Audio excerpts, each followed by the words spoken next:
ৰাজ্যত পুনৰ মৰেল পুলিচিঙৰ ঘটনা 10-12 জনীয়া যুৱকৰ প্ৰসাৰত মৃত্যু যুৱক উন্মাদ উদণ্ড যুৱকৰ প্ৰসাৰত মৃত্যু কমল সোণাৰ ডিব্ৰুগড়ত এডল উন্মাদ উদণ্ড যুৱকৰ প্ৰসাৰত প্ৰাণ গ'ল কমল সোণাৰ নামৰ আন এজন যুৱক অভিযোগ অনুসৰি বুধবাৰে পুৱাৰ ভাগত কামলৈ বুলি ঘৰৰ পৰা ওলাই গৈছিল কমল সোণাৰ তেনেতে আগভেটি ধৰে 10-12 জনীয়া যুৱকৰ দলে দেৱজ্যোতি ৰাজবংশী নামৰ যুৱকজনৰ নেতৃত্বতে 10-12 জনীয়া যুৱকৰ দলটোৱে চৰ ঘুচা আৰু লাঠিৰে আক্ৰমণ চলাই সোণাৰক যাৰ ফলত কমল সোণাৰৰ খাদ্যনলী ফুটি যায় ঘটনাটো মানে মানুহজন ৰাতিপুৱা খাই বৈ কামত যাবলৈ ওলালে তেতিয়া দেৱজ্যোতি ৰাজবংশী বোলা ল'ৰাজন আৰু আপোনাৰ 11টা ল'ৰা আছিলে এই গৌতম দোকানৰ ওচৰত এটা দোকান আছে তাৰ ভিতৰত সোমাই মেলি মোৰ মানুহটো একদম লাট মাৰিছে লাট মাৰি মেলি মোৰ মানুহটোৰ পেটৰ ভিতৰত কি হ'ল মই নাজানো ছাৰ ঘৰত লৈ গৈছো কৈছে পেট বিষাইছে বুলি ক'লে মই তেতিয়া কেজেলটিত আনি এডমিট কৰিলোঁ তেতিয়া ছাৰে কৈছে ইমাৰ্জেঞ্চি আছে মই আল্ট্ৰাছাউণ্ড কৰিলোঁ ছাৰ তাৰ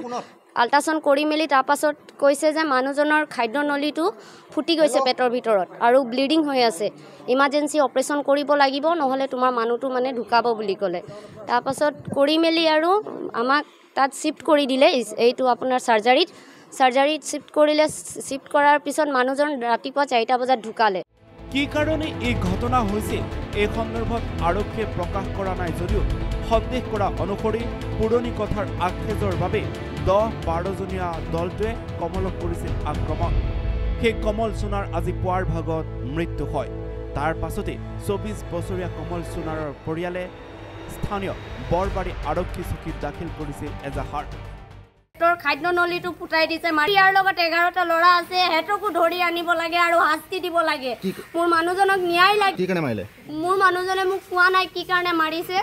মই নাজানো এই দেৱজ্যোতি ৰাজবংশীয়ে মোৰ মানুহজনক মাৰি কিনে আজি মৰিবলগীয়া কৰিছে ইয়াক শাস্তি দিব লাগে মই হিমানখিনিয়ে কৈছোঁ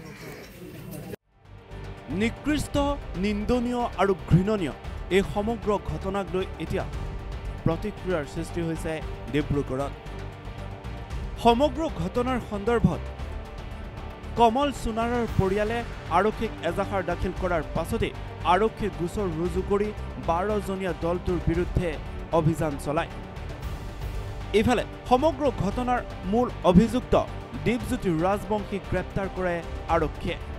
উদণ্ড উন্মাদ যুৱকৰ প্ৰসাৰত পুত্ৰৰ মৃত্যুৰ খবৰ পোৱাৰ পাছতে এইদৰে কান্দনত ভাঙি পৰিল সোণাৰৰ মাতৃ মই মানে ডিউটিত আহিছোঁ ডিউটিত আহি কিনে মই 12টা বজাত গ'লোঁ মই ভাত বনাব কাৰণে লৈছোঁ তাতে বোৱাৰীজনী কান্দি কিনে গৈছে মই ক'লোঁ কি হ'ল ৰে বোৱাৰী কৈছে কমলৰ অৱস্থা বেয়া মই ক'লোঁ কি হ'ল কি কৈছে বোলে বিজুৰ ল'ৰাই মাৰি কিনে বোলে একদম বোলে কমলৰ বোলে অৱস্থা নাই মই বোলে তাক বোলে লৈ গ'লোঁ লৈ যাই কিনে কিবা খোৱাৰ পিছত একদম বোলে তেজ বমি হ'ল লগে মেডিকেল আনিলোঁ মেডিকেল আনোতে পুৰা চিৰিয়াছ ল'ৰাটো বিজু ল'ৰাই মাৰিছে তাৰ নামটো কি হয় দেৱজ্যোতি আৰু তাৰ লগত 12টা ল'ৰা এটা ৰুমত সোমাই কিনে তাক মাৰিছে মোৰ ল'ৰা কমল সোণাৰৰ মাতৃৰ অভিযোগ অনুসৰি এটা কোঠাত সোমোৱাই 10-12 জনীয়া যুৱকৰ দলে প্ৰহাৰ কৰিছিল কমল সোণাৰক সেইবাবে মৃত্যু হ'ল কমল সোণাৰ ইফালে কমল সোণাৰৰ হত্যাকাৰী আন 11 অপৰাধীক কৰায়ত্ব কৰিব পাৰিবনে ডিব্ৰুগড় আৰক্ষীয়ে news desk report the news plus যিকোনো খবৰৰ বাবে যোগাযোগ কৰক আমাৰ এই নম্বৰত 7099017330 আৰু 7099017110